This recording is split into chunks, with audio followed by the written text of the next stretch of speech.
Hello, fellow travelers, and welcome to the Versus Stars podcast. All my loyal listeners, thank you for your continued support. And remember, click that subscribe button, everybody. It's an amazing episode because Anthony De Longis boards the mothership. You know him as Blade in Masters of the Universe. He also trained Michelle Pfeiffer to use the bullwhip in Batman Returns. Come aboard as we go traversing the stars. Hello, Anthony. Thank you so much for coming to the Versus Stars podcast. Well, you're welcome. Nice to be here. It's totally my pleasure, sir. I've been a fan of yours in Masters of the Universe, so thank you so much for talking with me. You're welcome. Looking forward to it. So I always start with a question of inspiration. So what inspired your love of martial arts and weaponry, and who were your earliest influences? Well, it's been an ongoing journey. My professional career, May will mark 50 years that I've been a working professional. I started at the Old Globe Theater in San Diego doing Shakespeare in 1973, making the impressive salary of $50 a week, I believe. I was part of the journeyman program, but from there, I I got to read for the third show in the repertory, and the Amundsen Theater saw me and invited me to come up and read for Cyrano, which I did with Richard Chamberlain. And I ended up doing the choreography, and that got me my equity card, and that's kind of where everything started. Back in the day. My martial arts started before that. It started in college, so it's been over half a century that I've been my martial arts journey, which I've been blessed with some really wonderful teachers, which we can probably get into in the course of the interview. Yeah, I was looking through your history. It's almost like Batman, where you travel. It seems like you traveled the world, learning all the different martial arts, all the different weaponry. I mean, it's a hell of a story that you've had, with all the places you've been and all the trainings you've had.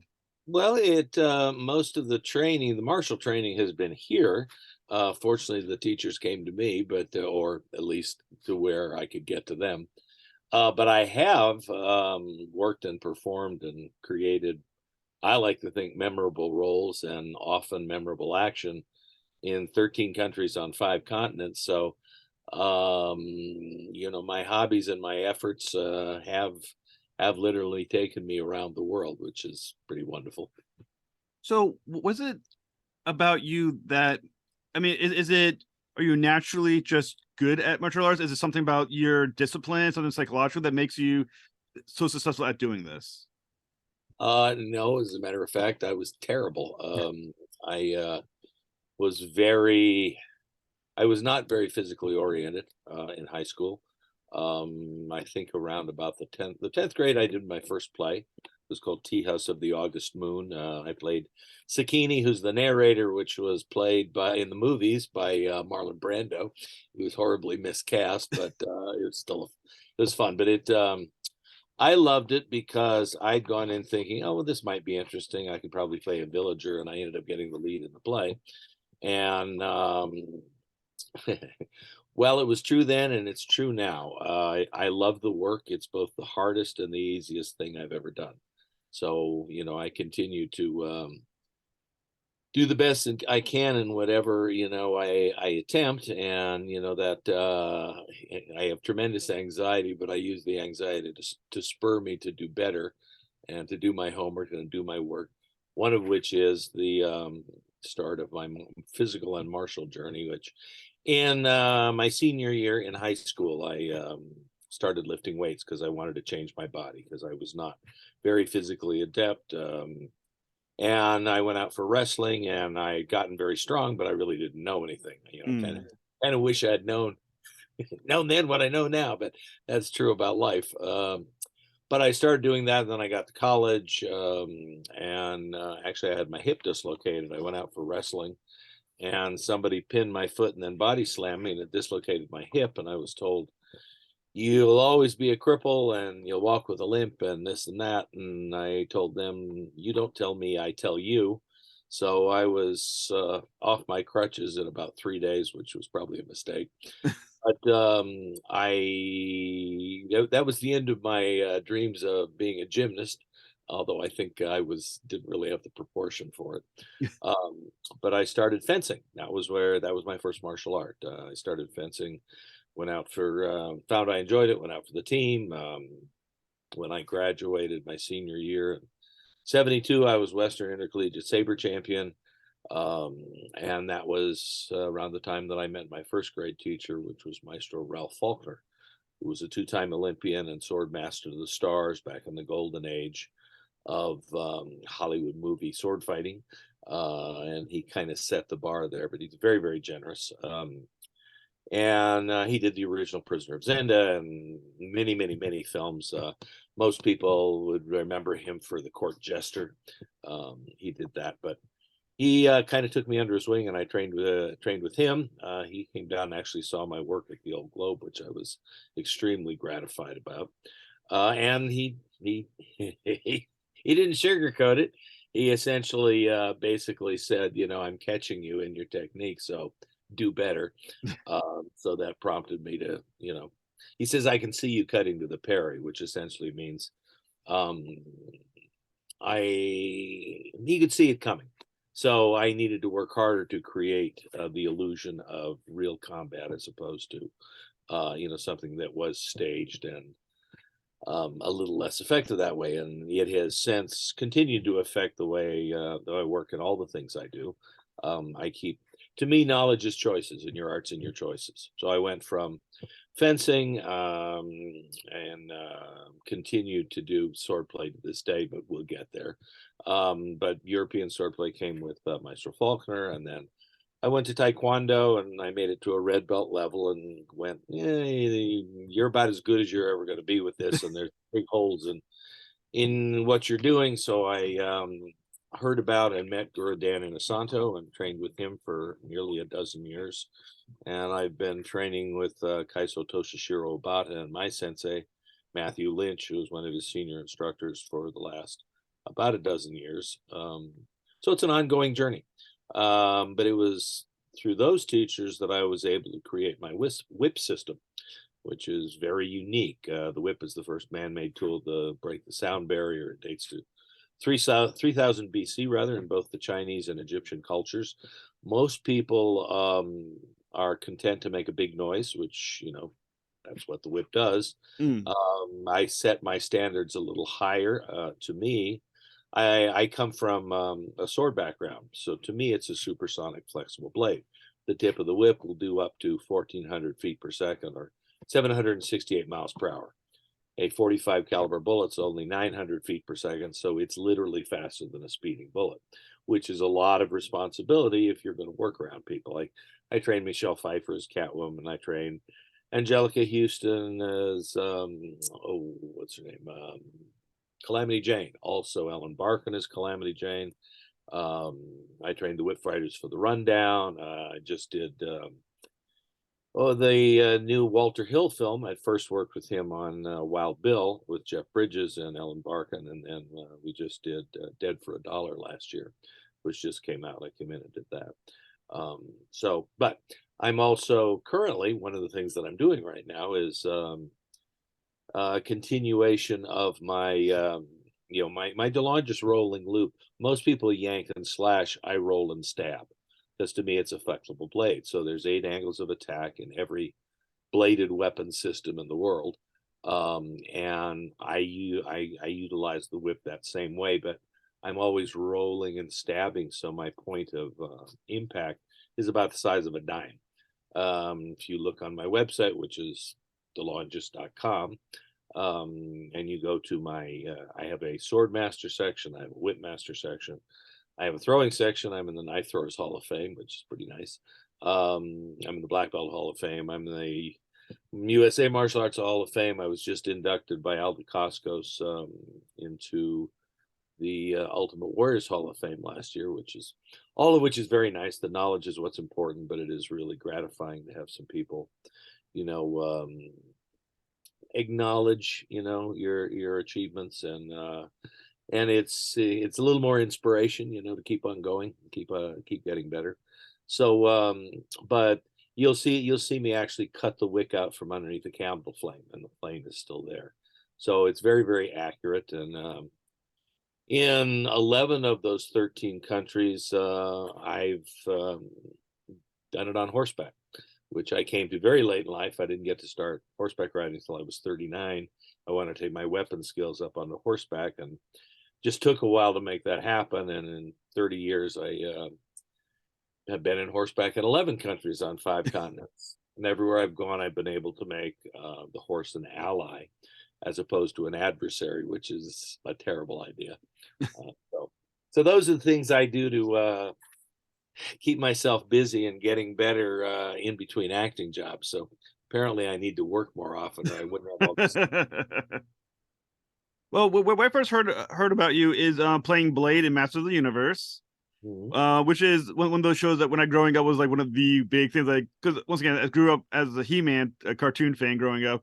That was wonderful to see the movie. So, how did you get involved with Masters of the Universe, and were you familiar with the He-Man property at the time of earning the role? I was peripherally familiar with it. I hadn't really seen much of it. So I wasn't carrying a lot of, expectation or baggage with me. I just had the opportunity to read for Gary Goddard, who was our director. And he allowed me to create a character that didn't exist in the He-Man universe. So, and in all my travels, I've been very, very impressed and, pleasantly surprised at how many people and families and generations have been affected by and inspired by, Masters of the Universe. And so it was very gratifying to be a part of that and to get to create something that we hadn't seen before. So one interesting thing, cool thing is that you got to get into a sword fight with Dolph Lundgren, who played He-Man in the movie. Now, one thing I find kind of interesting is when you're doing a sword fight like this, are you considering first either safety? Is there a characterization in the way they choreograph a sword fight that you're considering about how would Blade fight versus how He-Man fight? How do you approach a choreograph, especially someone who's like Dolph Lundgren, who's not an expert sword fighter? Does that also impact your approach to setting up a fight like that? Yes, that's why I got to train him. The The fellow who was supposed to train him was named Lauren James. He's a very famous stuntman in Hollywood. He was Steve McQueen's stunt double for many years. President of the Stuntman's Association, et cetera. Walter Scott was the coordinator. And Lauren said, "Oh, you know more about swords than I do. You train him." So I got to train Dolph, and Dolph is a tremendous athlete, and wonderful kickboxer. And I very quickly won his trust and gave him, a foundation and some stuff.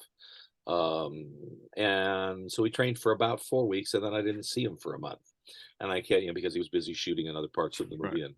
And I said to the coordinator, "When can I see the location so I can give you some ideas?" Because I like to utilize the location. I like to utilize, what are the other elements so I can put something together that is, beyond mechanical, that we can really tell a story, we can articulate character.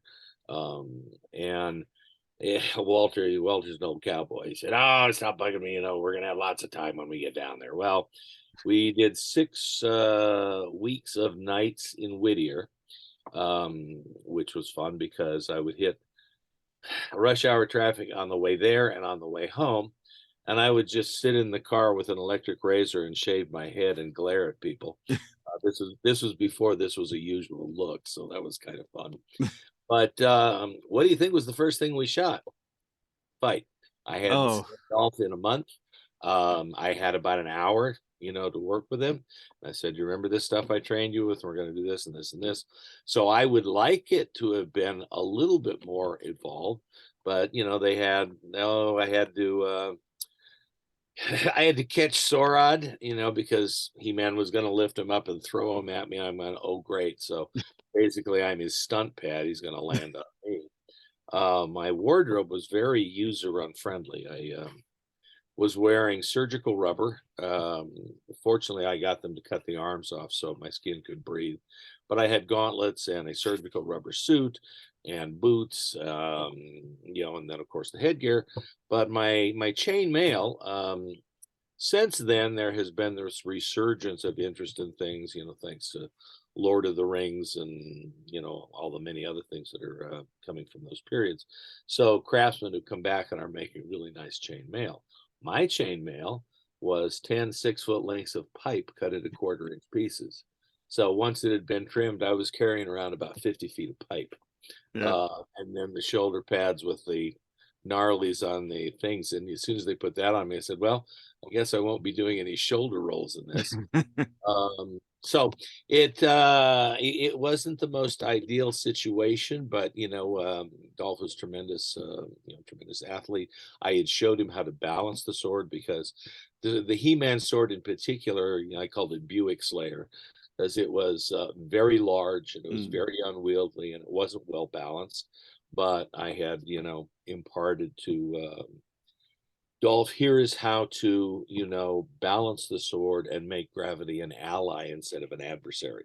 So I like to think I was very helpful in him being as effective as he was and looked, because I taught him how don't fight the sword, here's how you balance it. And as I said, gravity can become an ally instead of an adversary. So we did that, and then I don't know if you know many of the behind the scenes stories. There was all kinds of stuff going on, and Golden Globes was about to go out of business, and they were saying, okay, there's no more money, stop shooting, and we got there, and the crew hadn't been paid, and Gary managed to convince them to shoot for the day that there would be money by the end of the day, and all of this stuff we had no idea. None of the actors knew what's going on. So Gary really was marvelous at it, as was the our production coordinator. But and what we got was it ended up being Walter said, you're going to double Frank Langella, which I went, okay. So I'm in his boots, which don't fit, and I'm in I said, is this before the transformation and after? They said, oh, before. I said, well, great. So I had the power staff, and the day before I worked out some pretty cool moves with staff and sword fight. Yeah. I arrive on set the day that we're going to film it, which was almost the last day of filming, and was told that, oh, no, this is after the transformation. So, when he becomes, God Skeletor, he's got the New York, he's got elk antlers and then the New York skyline on top of his head. So I very quickly went, well, all of that stuff where the power staff was going over my sword isn't possible anymore. So we very quickly had to, pare that down and get what we could. And then, they were trying to shut down, and Gary got one more half day where we came in, and he literally had a rotating strobe like you might get at a bowling alley or a skating rink, and a light and some smoke, and Dolph and I put the end of the fight together. So it was far from ideal. Ask me about Highlander or working with Jet Li and Fearless, and I'll tell you other stories about it. But it was only frustrating because you always want things to be their very best. It works in the movie, thanks to the hard work of Gary and Dolph and myself, and Frank does a terrific job as Skeletor, of course. But I wish it had been a little different. I wish we'd had a little more time. I hear stories about people who say, oh yeah, we had 6 weeks to shoot the fight scene, and I'm going, I've had as much as 3 or 4 hours on occasion, and often less than that. So, which brings us to my fencing master Rolf Faulkner taught me many years ago. He says, rehearsal is it's a luxury. This is your rehearsal. When for example, they flew me to Shanghai to partner Jet Li in Fearless. I'm the Spanish swordsman. We're in the tournament sequence, and I got there a week early. Was really looking forward to training with the team. I like to evolve choreography. Like when I worked with my friend Braun McCash, who was sword master for Highlander for seasons 3 through 6. Very, very knowledgeable, wonderful fellow. I was first there in season 3 it was called Blackmail. And he said, oh, great, I only have to do half the choreography. So because rather than being, threatened or, so he was very secure in his own knowledge and skills, so he was very pleased to have my skills and creativity. Mm. So the two of us evolved this choreography. And one of them, he said, all right, the effects people we have to kill that television and we have to break that bookcase, but other than that, we're pretty much free to do whatever we want. So we'd throw something together and then we'd show it to Adrian, and then we would shoot it, and but it's all pretty much happening on the spot. When It's another story how I got back in season 5 and we did the rapier and dagger fight in the rain on the mysterious circle, which had never been seen on film before. I'd actually presented that idea to Robert Rodriguez when he was supposed to direct Zorro with Antonio Banderas, the first one, and but 3 days later he left the project, and Martin Campbell came in to direct, and Martin brought in Bob Anderson. You're going, Bob Anderson, what are you going to do? But Highlander called me up and said, you want to come to Paris and shoot this, Duende episode, this mysterious circle episode that you pitched to us? And I said, yes, I do. And that was the first time that had ever been seen on film. But with Fearless, I get there and they're 5 days behind. So because they'd been led to believe that somebody was better than they were, and they were having to shoot in very small pieces. So I didn't get to work with the team and see how they like to work. And they've all been working together for 15, 20 more years, so they're very, very tight. And sorry, bringing back memories. But I walk on set, I shake hands with Jet, and Wu Ping and the team. They throw together a fight, and as soon as Wu Ping and Jet are happy, he and I get up. We walk it. I think we walked the first time 3 times, and then we shot it at speed, twice, and then we started all over again. The point was, neither one of us knew the choreography because it had literally just been made up. But he moved, I'd adjust. I would move, he would adjust, because between the two of us, we probably had about 75 years of mutual experience. So our rehearsal had been before we got there, which was how we were able to work at that level. It was actually pretty cool because I realized that they were choreographing me as if I had a Chinese weapon, which I don't. And I also realized that they thought that Western fencing is what they've seen in the movies, which is usually awful. And the first 3 moves they gave me were pumping the hand and going, and he literally said, pokey, pokey, pokey. And I went, oh, Lord.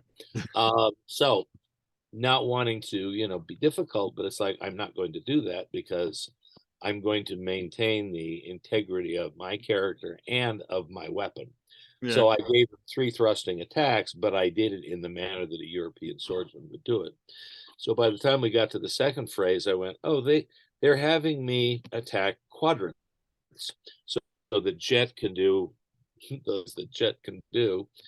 I'm prompting, a response of something that he's, mastered and performed for decades. And I went, okay, I can do that. But I just went, all right, do you mind? I will give you I'll attack those spots in that order. But do you mind if I get there this way rather than this way? Because it flows better. And apparently one of the team said, who's choreographing this, us or the Guilo? And Wu Ping said, this Guilo knows what he's doing. And after that, we were just fine. So Jet and I worked together great.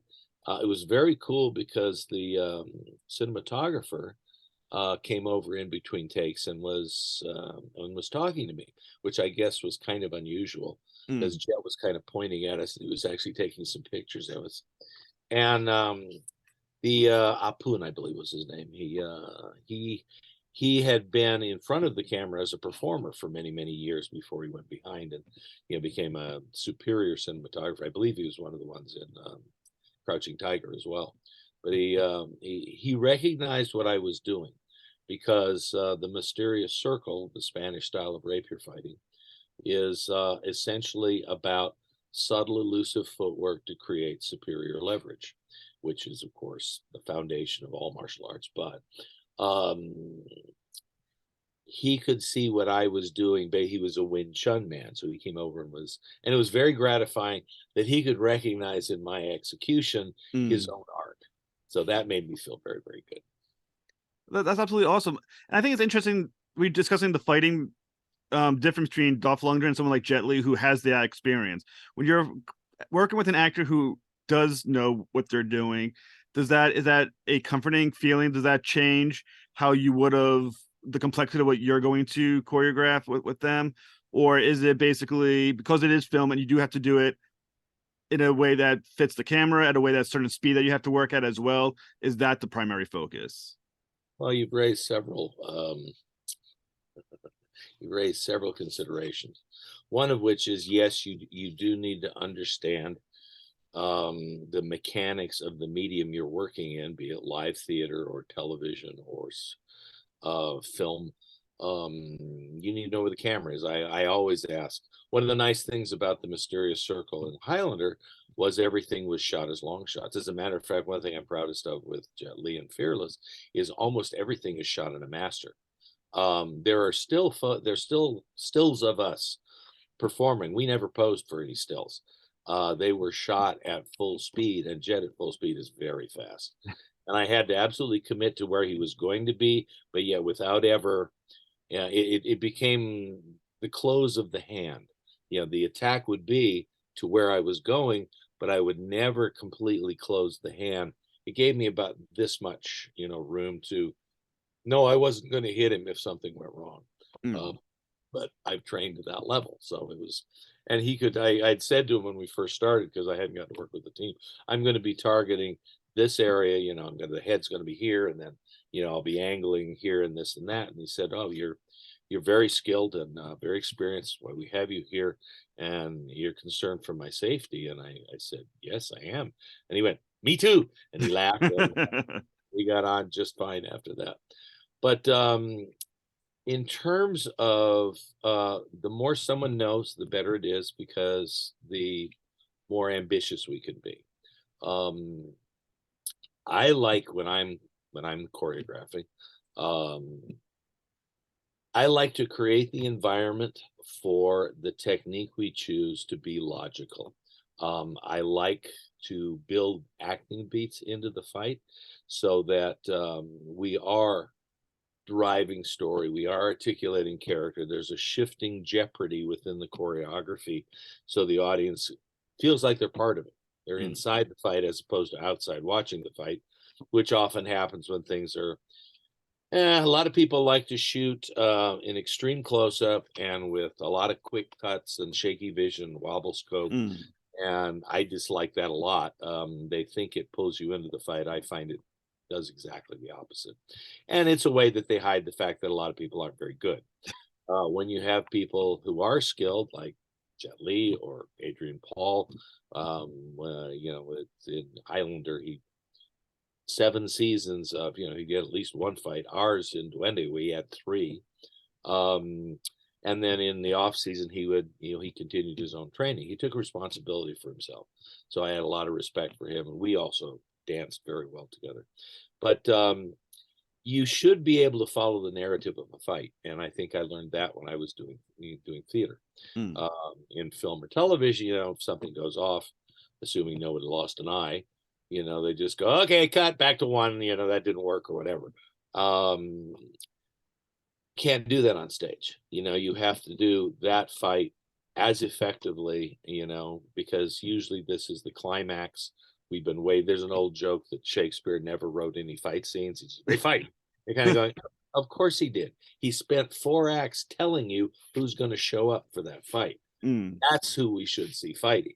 Not that all of a sudden everybody's a kung fu expert, unless that was in the script. Right. But and it's not that they can't, they should be, because I always like the conceit that when we finally get this climactic confrontation, it should be very satisfying, because people have been waiting for the Mm. justice, revenge, justice, comeuppance, justice. But people have been waiting for this. So, you kind of want it to live up to the expectation and add yet another level. To me, choreography, there's verbal dialogue and there's physical dialogue. So I make my choices.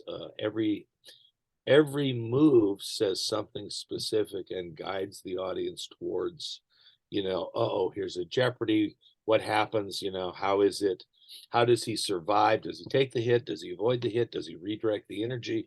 Is it a reversal of things? Is it a surprise? Is it a revelation? There are all these elements that you can mine to make it a much more rewarding experience for the audience, and that's how I like to work. So again, the more my partner knows, the better. When I was performing more of the stuff myself, and I'd still love to be doing that. It's just, I am a little older. I'm better, but I'm not the leap about 30-year-old. I was very pretty, uh, but I could pull people up to my level, or raise their level and take care of them because A, they trusted me, and B, I had spent a lot of time being able to do a little bit more than, just something foundational and basic. So I always like to push the envelope, but it comes from, I enjoy helping give people the skills so that they have the confidence to commit to their performance. And part of that is when you can employ physicality into a performance, in addition to intellect and emotion, and like I said, this is physical dialogue. It's very, very powerful as a storytelling tool. Mm. So let's go back to a little bit what we talked about earlier. Is that as you mentioned, you're also a master of the bullwhip. So when we think about that as a weapon, what is it that the average viewer doesn't probably appreciate about that weapon actually is, or how powerful it could be? Well, again, if you go to my website and see my Whipmaster reel, there was a show called More Extreme Marksman, where they were going, well, we do a lot of firearms and archery and knife throwing, and we're not sure, that the whip is really. I said, don't move. And I proceeded to, put the whip about 6 inches from the guy from all 8 angles and a variety of things. And he kind of went, oh, yeah, okay, I can see that. Yeah, what do you want to do? And so we basically went through and talked about, the accuracy of it. Again, most people yank and slash, which you're, instead of having an ally for the whip, you have kind of an adversary. You're making the whip crack. And you can do that. It's hazardous. But also when you yank, you pull the whip behind you. Well, you wouldn't do that with a sword. So why would you do it with a whip? I'm always behind my weapon. So whether I am, it's referred to as a moulinet, where, I will roll. The hand moves small, but the blade moves big. Okay. And it generates energy and accelerates as you're doing this. It's called moulinet in European fencing. It's molinello, that's Italian. Redondo or circolo in Filipino kali. Again, there are foundational principles that connect all of the arts.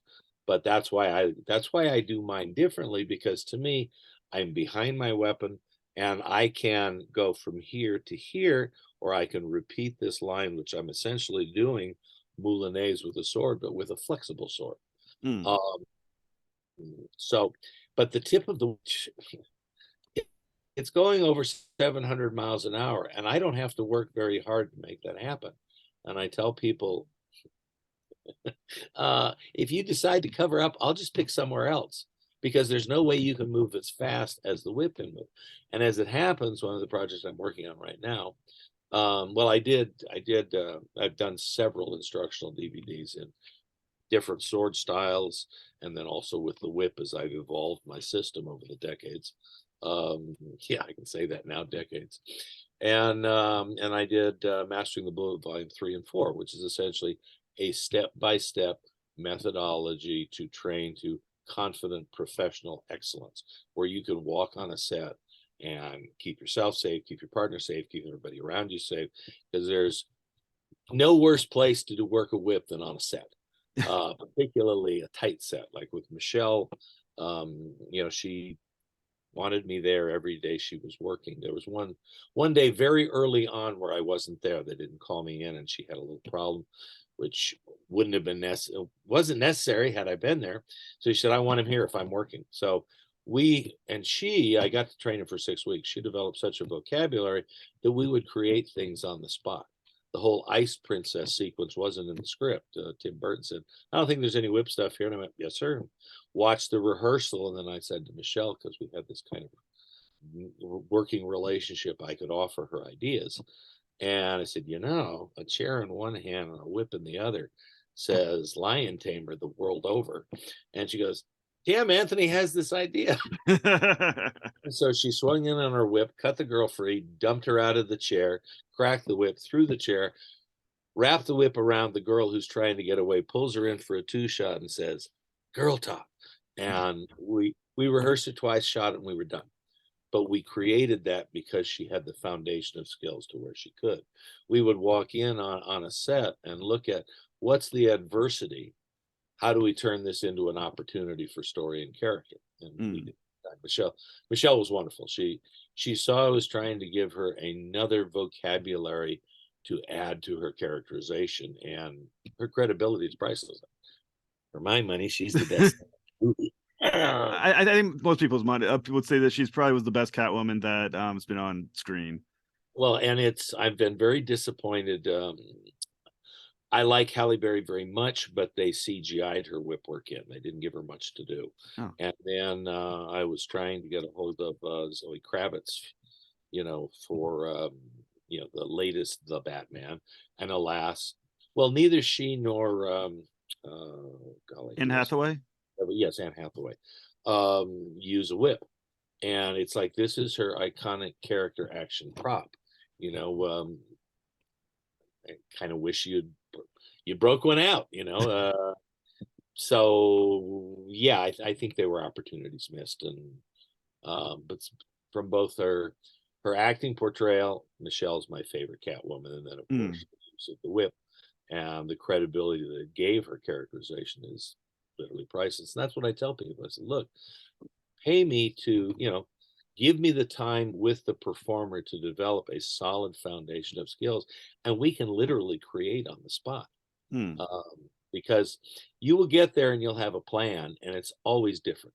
It's never what it was supposed to be or what you were promised. And you have to have the ability to be able to go, okay, we can make it even better. And that's how I approach the work. Is I come in with a plan, but you have to be ready to change that plan at a moment's notice and find a better plan. And that only comes if you've trained yourself.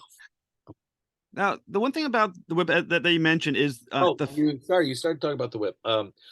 Project I'm currently working on is called Bullwhip Combatives at Multiple Ranges, because I've always been, the aesthetic of the whip. And Michelle got to use it in some slightly different ways. I prepared Harrison for his return as Indy in Crystal Skull. I didn't get to do anything on the movie. There are politics in Hollywood, but I did get to prepare him, so he did all his own whip work on that. But for me, I was saying, they wanted everything to look the same, be familiar. Oh, this is how Indy does, and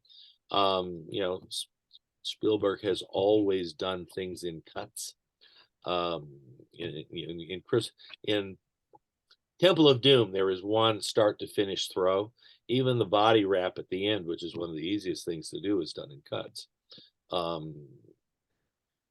I had hoped to do more, but anyway, I got Harrison ready and showed him there. There are all these things you can do, and I was suggesting, that. Well, even he said, it's not a vine, I'm not Tarzan, but of course they swung on it, and then it's like, you don't do this. And, it's not a thing of convenience. In the first one, when he swings on it, I did what was it? Mythbusters. They did a Mythbusters about Indiana Jones. And is this real? Could you really disarm someone with a gun? And I said, put on a very thick welding glove and I'll show you. He said, yep, yeah, that'll do it.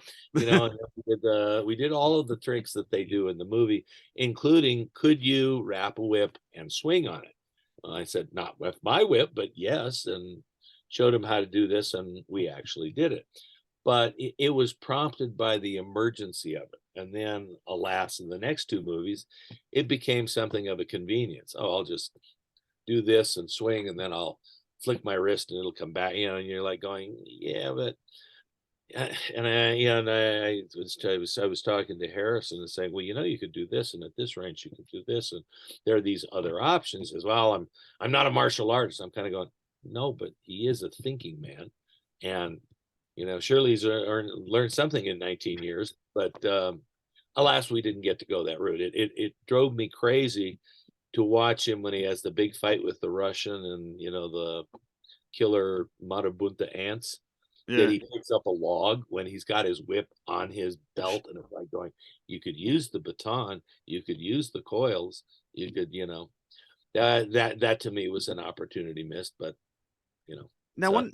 such is life. So what I'm doing now is I just did a collaboration with Grandmaster Ron Liu, who's a marvelous martial artist, and well, many arts, but most recently he's Dosi Paris Kakoi Kenyete. He's kind of the keeper of the flame and the knowledge for Master Kakoi, who passed a couple of years ago. But he excels at close range. And I said, let's get together and compare. I like a whip that's 7 feet of braid, 3 foot of fall, so it's a little over 10 feet, because I can keep you at range. And people go, well, yeah, but I'll just eat that pain and then I'll come in and I'll get you. And there's nothing you can do. And I'm kind of going, you'll be very unpleasantly surprised if that's your attitude, because I can just crack, and pulling my hand back, catch the whip. Now I have a big loop. I call it the big loop, because it's like a double garden hose. I can beat you with this thing for same 8 angles, and I've got a loop that I can hook you with.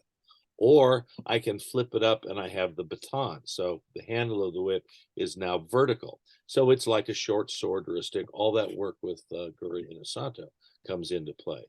Or I can keep it pommel down, and I still have things that I can block or this, but I can envelop with, and I can strike with the pommel. And you're getting into medium and close range with checking hand, which is essentially 2 weapons. And this is coiled here. So we've just filmed this. I'm currently editing. It's one of the things I'm doing right now. So there will be a presentation showing, here's the combative opportunities the whip can afford you if you have taken the time to learn a few skills. That sounds absolutely awesome. And you said that's gonna be available on your website? Probably in about 3 months. Very cool. That sounds awesome. Now, Yeah. now Well, what? it just shows I haven't stopped. I've refined this, I've honed this. I evolved. I created this. One of the things I'm proudest of. I created something new out of a tool that's 5,000 years old, but I'm using it in different ways because of all of the arts I've studied. Mm. I created this because of my work with Maestro Ralph Faulkner for the blade work, and then with Guru Dan Inosanto for the angled footwork, which the more I study, the more I've come to realize is pretty much everywhere too. All of these things occur in Japanese swordplay. They all occur in Filipino kali. They all occur in European swordplay too. European swordplay isn't what Wu Ping thought, which is what he sees in the movies, which is essentially a linear, sport version. At one time, all of the same there's 8 angles of attack with a weapon. There's also 8 angles of footwork and circle. There's forward and back, there's side to side, there's descending and ascending diagonals, and then there's circle. And that's all there is. One of the things about what I do, and that I've never stopped studying and learning. It's one of the things that keeps me going, keeps life interesting, and keeps my work. As I said, knowledge is choices, and your art is in your choices. It allows me to condense information and pass it on to who I'm working with. Like if I'm helping an actor, when they can see the big picture, they don't get as lost in the minutia, and people are going to use the vocabulary that they trained in. But I tell people it doesn't matter. I can do this in Spanish, in English, in French, in Italian, and in Japanese. It's the same thing. Mm. It's, do you understand what it is you're doing, and do you understand how to do it? What you call it isn't important. So it helps them not get lost in the minutia. So I was wondering about the bullwhip. It's because, like you said, it goes so fast. It worked. I can't remember. You said 740, like 740 miles 768 miles per hour. for. There's a club online for whip crackers, and it's called the 768 mile per hour club. Well, the reason I find that interesting is that, once again, when we're talking about film, we talk about frames per second. Is there an issue with the speed of the whip and the camera picking up frames per second of the action?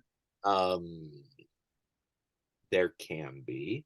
When I did Masters of the Universe, they told me they were going to be doing this. They were going to animate a whip, this plasma whip that I punish He-Man with. And I said, well, as it happens, I know a little something about whip. Will you please film me so that you can give that to the animator? So, because they said, we're going to give you a little handle, it's about 12 inches long, and you'll wave your hand around and we'll animate it in.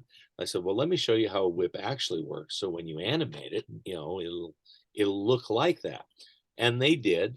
And what we did was we put some reflective tape on one of my whips. And then another one of the things, most people throw the tip of the whip, which makes it very fast. And it's a very good cutting stroke, but it comes in very, very hot. It's very unforgiving, and it's very dangerous. With my roll and stab, I can either not hit you and I can work safely at very close range with you because I know exactly where the whip is.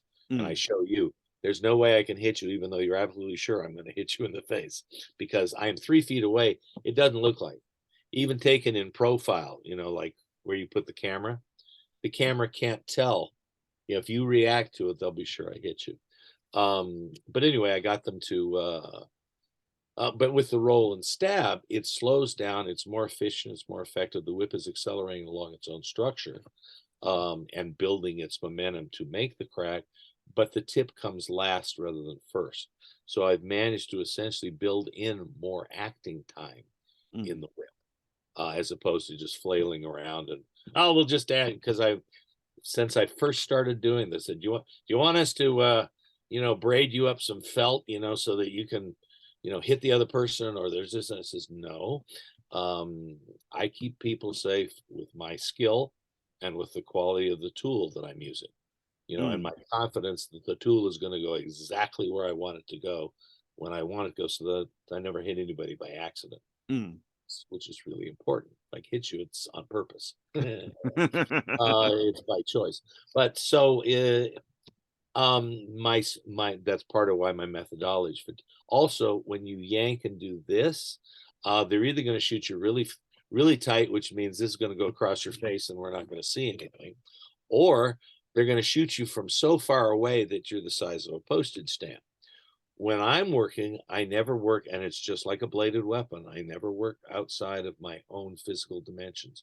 So everything comes at you. If you recall in Zorro, the Antonio Banderas one, and Anthony Hopkins is showing him, he's meditating and he's cracking a candle flame out. He was taught by a very fine whip artist named Alex Green, but he's throwing the whip into the floor, so he's going crack, and then the candle goes out. I've done this on film before, practically, but if the whip comes at you, it looks like I'm attacking. If I'm throwing the whip into the ground, it's not nearly as visually, it doesn't look dangerous, because you're not throwing it forward. You're not behind the whip. Also, if you throw it into the ground, that's your chance to come get me. If I'm constantly putting this thing in your face, and oh, I'm gonna guard my, okay, then I'll hit you in the arms, or I'll hit you in the legs, or I'll hit you in the groin, or I'll hit you, and as soon as you cover up, and every time you commit to something, this is very martial arty. When you close one gate, another one opens. So that's why you have your rear gates, they call them in kung fu. So anyway, it is the product of my decades and of ongoing study in a variety of martial arts, because every martial art you study finds very eloquent voice in the whip. And I have a skeletal alignment structure that allows me to pull from many different wells of knowledge. Because foundationally, Bruce Lee called them the ribbons of truth. There are these elements that are structurally foundational to pretty much any and every martial art. Mm. Now, in 2022, you were inducted to the Ultimate Warriors Hall of Fame class of 2022, which is very impressive considering it was also only the second year it even existed. There, you're already winning, entering that Hall of Fame. So, what did that honor mean to you, and what did it give you the opportunity to reflect upon the entire career that you've had? It was especially it meant a lot to me for a couple of reasons. One of which, when I did uh,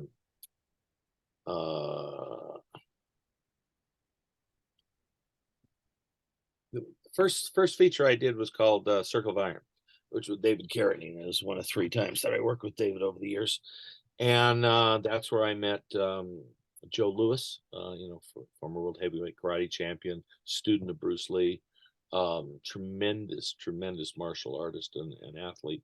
And he said, I said, he asked me to be in Jaguar Lives, which is going to be his debut, and it has an amazing cast. It has Donald Pleasance, Christopher Lee, Joe Weissman, John Huston, Barbara Bach, Woody Strode, and I'm the bad guy, which was great.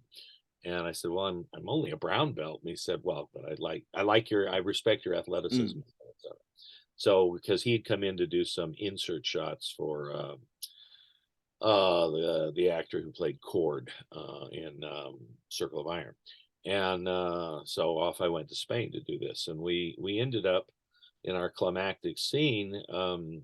We're shooting all day. We're literally making stuff up. We're running along, and he goes, "Okay, I'll yank some stone off this 16th century castle and throw it at you like a ninja star, and you'll dodge it." I'm going, "You're throwing rocks and clay tile at me, Joe." But okay, and we did. But he'd called up Al Dacascos, who world famous martial artist, father of Mark Dacascos, and Al is one of the founding members, along with Ron Van Cleef, Black Dragon Ron Van Cleef, who founded the Ultimate Warriors Hall of Fame. And I have a picture of, so unfortunately, Al didn't get there until we pretty much shot. We'd shot like 13, the sun's going down. And we had just enough time to get a picture on this castle wall of Joe and Al and myself, in a pretty cool martial arts pose. Years later, I took over the Conan show, which was, interestingly enough, directed by Gary Goddard, at Universal. It was the Universal Sword Spectacular at Universal Studios. And I'd come in and looked at some things and offered some notes. And they liked my ideas. So I came in, and one of the first stories I heard was one of the Conans had cracked one of the axemen up the side of the head with the Conan sword, which was a monster. And he said, quote, "I knew I was going to hit you in the head, but there wasn't a thing I could do about it." And I went, "Yeah, that doesn't, no." Because they had been taught by a variety of different choreographers in the 7 years before I got there, to spread their legs wide and swing hard, and you better block because it's on its way. And so I got to re-choreograph, all of the teams. And I had Mark Dacascos. He was my young Conan for 6 months before his career took off. And I had Karen Shepard and, many very, very fine athletes and martial artists. So I got to retrain them and give them all the common vocabulary that kept everybody a lot safer. And we were able to do, I think, a better show for almost 3 years. We were starting to do another one, and then somebody sold the venue to Shop Till You Drop, and that was one of the most popular shows at Universal Studios. But anyway, when I was first retraining the teams, I went to Costco's, and I looked in my book of photographs at home, and I brought it in, and here's Joe and Al and myself. He said, "Oh, I had that picture on my wall when I was a kid." And I went, "Yeah, up here very much." So when Al reached out to me and said, "We'd like to induct you into our Ultimate Warriors Hall of Fame," It just had an extra special ring, so that was nice. That's absolutely awesome. Anthony, I want to thank you so much for coming on the show. It was fantastic talking with you, sir. And it was Oh, totally my my pleasure. pleasure. And anytime you want to come back on and talk about more of your videos, that'd be absolutely awesome. Well, you should give me a call in a couple of months Okay. and see how bullwhip combatives at multiple ranges is coming along. It should Okay. be about ready to come out, and it is the logical extension of Mastering the Bullwhip Volume 3 and 4. So I'm very excited about what we've done with it. Also, the fact that I am continuing to, evolve and Mm. refine the discoveries that I've made. Well, like I said, look forward. So you said a couple of months, reach back out. Yeah, why not? All right. Totally will do. Thank you so much, sir. Hello to everyone, and oh yeah, tell them how to get to me. My website, Yeah. www.delongis.com. And we're in the middle of redoing the website, so if you come on soon, come on again in a month and check it out, because the new and improved website should be up.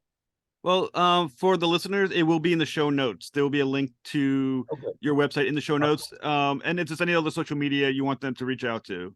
Okay. Well, I'm on Instagram because they told me that I had to be, so that's kind of fun. The other thing is, people come from all over the country, all over the world to train with me here at Rancho Indalo. So we offer, intensive training. We also offer an action vacation here, my wife and I. My wife has her PhD in cellular biology and does all of the weapon stuff that I do now, and she's an extraordinary cook. So, but people come, and anything you want to learn how to do, and we've got an on-site gun range and an archery range and a knife and tomahawk range and all the weapons that I do, the European, Filipino, Japanese. Come on by. We'll have a good time. That's like I said, if you that's on the website as well, correct? Yes. All right. Yeah, like I said, for listeners, please check the links and